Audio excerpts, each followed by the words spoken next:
Como lidar com uma perda familiar? A perda de um ente querido. E eu estou falando de morte mesmo. Algo que nos entristece e se você passa por uma destas situações, então Deus quer falar ao seu coração. Porque para Deus não há perdas. Nós podemos, apesar das situações, nós podemos superar. Eu sou Heleno Ávila, pastor auxiliar na Igreja Palavra da Fé em Aracaju. Há perdas de todos os tipos, né? Muitas pessoas ficam tristes porque perderam recursos, dinheiro, propriedades, bens, etc. Mas, sem dúvida alguma, a perda que mexe com a nossa alma, a perda que agride os nossos sentimentos, é a morte de um ente querido. E muitas vezes nós encontramos pessoas que não conseguem compreender esta situação. E além de não conseguirem compreender, elas também não conseguem superar esta situação. E isto é o mais grave, porque a perda entristece, mas sem dúvida alguma, nós não nascemos para viver eternamente esta vida limitada que nós temos. Portanto, nós mesmos, um dia, seremos o motivo da tristeza de outras pessoas pelo nosso passamento, pela nossa ida. Mas como encarar isso? Como transformar este momento difícil e triste numa superação? Eu quero convidá-lo a pensar um pouco como Deus agiu com relação às suas próprias e aparentes perdas. E uma delas é a perda do seu próprio filho.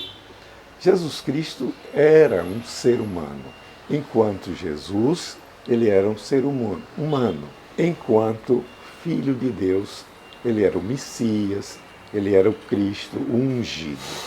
Mas, veja, Deus experimentou uma perda física, ou melhor, uma perda de alguém que vivia corporalmente, fisicamente, em nossa terra. Quando Jesus foi crucificado, ele tinha uma certeza absoluta, que havia um propósito nesta aflição. E ele disse, quando estava para ir embora, ele disse: Deus meu, por que me desamparaste? Ou seja, a morte é uma espécie de desamparo. Só mesmo o capeta é que tem interesse na morte de alguém. Você sabe disso? Só mesmo o capeta. Porque o próprio Jesus, ele sofreu a aflição da proximidade da morte. Ele sabia que haveria de morrer. Mas ele não olhou apenas para ele.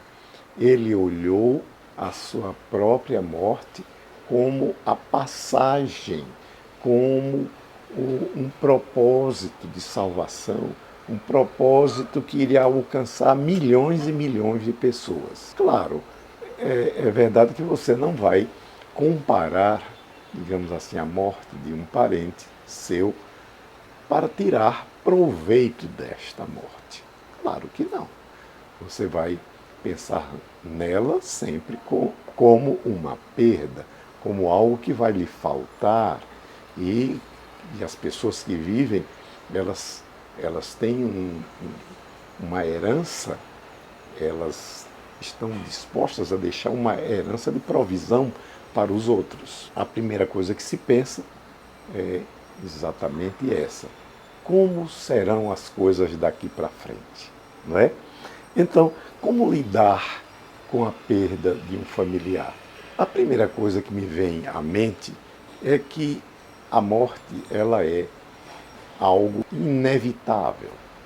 Portanto, nós não devemos deixar de pensar nesse episódio que vai acontecer inevitavelmente conosco. E quando nós refletimos sobre isso, não para nos tornarmos mórbidos, mas nos tornarmos mais preparados para esse evento. Veja bem, algumas pessoas têm passado por um momento de dificuldade, por exemplo, com a morte de um descendente, de um filho, porque o natural é que os pais, os avós, os mais velhos, sigam primeiro e depois nós, os filhos. Tem vários aspectos a serem considerados aí. Não que a morte seja uma coisa boa, porque ela representa uma perda, mas a morte tem um propósito. Do ponto de vista cristão, ela é o passaporte para uma vida nova, uma vida melhor.